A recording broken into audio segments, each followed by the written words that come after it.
দেশি মানুষেরই তো হক বেশি আমাকে খাওয়ার।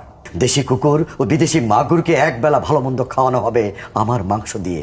ওসমান আলীর এই লেখাটি আমার ভালো লেগেছে অনেক বেশি। কোতোয়ালরা ফরমান জারি করেছে আমাকে সারাক্ষণই হাসতে হবে, নইলে দেশি কুকুর ও বিদেশি মাগুরকে একবেলা ভালো মন্দ খাওয়ানো হবে আমার মাংস দিয়ে। নিত্যদিন ব্রয়লারের ভুঁড়ি নাকি ওদের ভাল লাগে না, অথবা আমাকে ভাগ দিয়ে বেচা হবে। মানুষের তো মানুষ খাওয়ার স্বাদ হতে পারে, তাই না?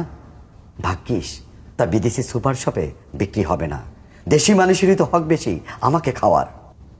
এ দোজকি যখন নিয়তি, তখন আমি উদাম হয়ে ডাকছি দুনিয়ার শ্রেষ্ঠ মাংসাশী বিহকদের।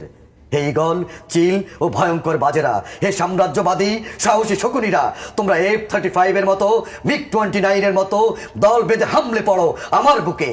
আমার রান, থান, চক্ষু, কলিজা আজ সব তোমাদের গনিমতের মাল। দেশি সুর খুবলে খাওয়ার আগেই আমায় ইচ্ছে মতো ছিঁড়ে খাও তোমরা।